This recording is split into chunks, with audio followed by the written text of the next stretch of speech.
Et si la procrastination financière n'était pas un défaut de caractère, mais le symptôme d'un système mal conçu qui rend difficile ce qui est bon pour toi et facile ce qui te freine? Aujourd'hui, je te propose une méthode complète pour passer du « je verrai plus tard » à l'action régulière. Pas de blâme ni de magie, des gestes concrets, programmables, qui tiennent même les jours sans motivation. Objectif? Transformer tes intentions en résultats visibles et mesurables. Procrastiner, c'est échanger un petit soulagement immédiat contre un coût futur bien plus grand. Tu diffères l'ouverture d'un compte, la renégociation d'une facture, l'automatisation d'un virement et l'anxiété grossit en arrière-plan.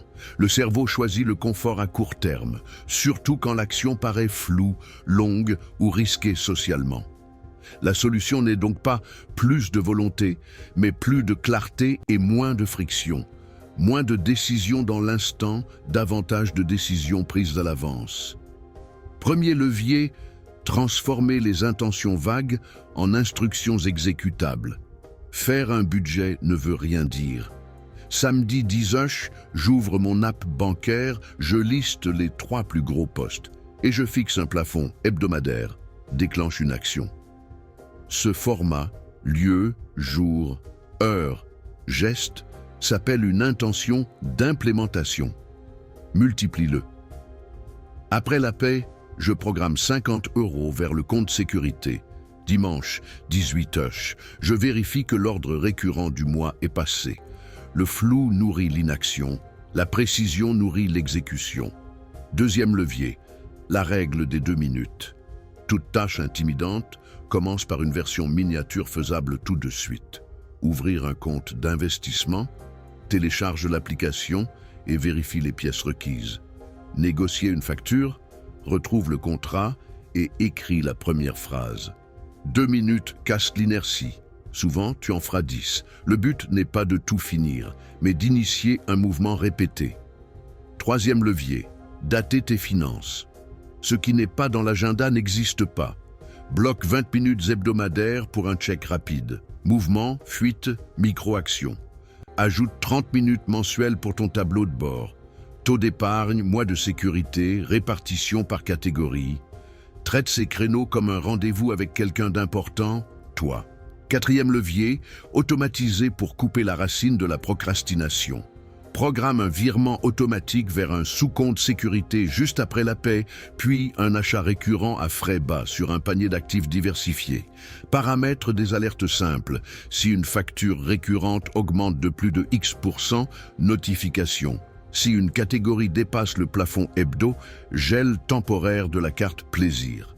Tu poses des rails qui ramènent au cap sans te solliciter chaque fois. Cinquième levier, modifier l'environnement. Supprime les cartes enregistrées des sites où tu dépenses trop vite. Désactive les notifications commerciales. Éloigne les applis tentantes de l'écran d'accueil. Crée l'effet inverse pour ce qui t'aide. Raccourci vers le budget et le courtier. Documents, prochaines actions. Modèle de message pour résilier ou renégocier. Moins de friction pour bien faire, plus de friction pour mal faire. Sixième levier, encadrer les moments chauds avec des règles si, alors. Si une dépense dépasse 1 heure de salaire net, alors j'attends 24 heures. Si je reçois un revenu exceptionnel, alors 60% vont au coussin ou à l'investissement et 20% au plaisir assumé. Si mon portefeuille baisse de 10%, alors pas de vente avant la revue mensuelle. Écris ces règles et affiche-les. Elles retirent la négociation intérieure quand l'émotion monte. Septième levier, rendre la progression visible et gratifiante. Un suivi minimal suffit. 1 ligne par semaine, virement exécuté, fuite supprimée, 20 mines faites, un thermomètre pour le coussin et une courbe pour le taux d'épargne. Ajoute une petite récompense planifiée à chaque mois respecté. La satisfaction de processus entretient l'élan mieux que la culpabilité.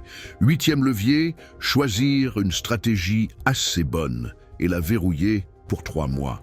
Pas de refonte hebdomadaire. Montant, date, répartition, règles de rééquilibrage. Tu décides une fois, tu exécutes, tu ajusteras à la revue trimestrielle. C'est un vaccin contre le zapping et l'optimisation stérile. 9e levier, préparer un protocole basse énergie. Les semaines difficiles, règle minimale. 5 minutes obligatoires. Ouvrir l'app, vérifier les virements, lire une page, fermer. Tu sauves la chaîne d'habitude. Demain, tu feras plus. 10e levier, monter la difficulté graduellement. Chaque trimestre, ajoute 10 € à tes virements automatiques. Décline les objectifs en paliers concrets. 500 € de coussin, puis 1000 €, puis un mois de charge, puis 3. La motivation suit le progrès visible. Passons au plan de 30 jours. Semaine 1, lumière, liste tes dépenses fixes. Ouvre un sous-compte sécurité, programme un virement symbolique, même 10 €. Écris 3 règles, si, alors. Semaine 2, RILE, active un ordre d'investissement récurrent à faible montant. Crée des raccourcis, supprime les cartes enregistrées. Semaine 3, clarté rentable. Compare 2 factures, envoie une renégociation, ferme un abonnement inutile, mets à jour ton tableau de bord. Semaine 4, consolidation. Revue mensuelle posée, rééquilibrage éventuel, micro-augmentation automatique notée pour le mois suivant. Et si tu rechutes, c'est prévu. 3 gestes suffisent. Diagnostic sans drame. J'ai sauté 2 revues, j'étais crevé. Réparation minimale. Je fais la version 5 minutes aujourd'hui. Prévention. Je déplace ma revue au matin quand je suis lucide. L'important, c'est la vitesse de retour au plan, pas la perfection. Exemple.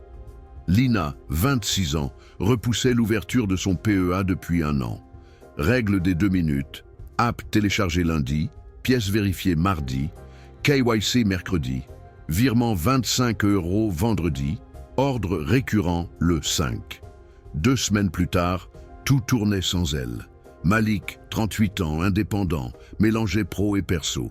En 20 minutes, compte pro ouvert, pourcentage par défaut fixé, virement calé le jour des encaissements. Résultat, moins de confusion, plus de trésorerie, stress en baisse. Côté émotion, souviens-toi, la peur dit « pas maintenant », l'euphorie dit « augmente », la honte dit « n'ouvre pas l'app », d'où tes règles écrites et ton agenda. Ajoute la justification écrite avant tout achat non essentiel au-delà d'un seuil. Pourquoi maintenant? Bénéfice dans 6 mois, renoncement implicite. Écrire ralentit la main et redonne les commandes au cortex. Tu crains d'y passer trop de temps? En fait, tu remplaces des heures de stress par des minutes de pilotage. Une fois les automatismes posés, moins d'1 heure par mois suffit. Les gains d'une renégociation, d'un abonnement supprimé et d'une erreur évitée dépassent vite l'effort. Le bénéfice numéro 1, c'est la tranquillité d'esprit. Tu sais que le cap est tenu sans lutte quotidienne contre toi-même. Ajoute une légère dose d'engagement social. Partage un seul chiffre par mois avec une personne de confiance.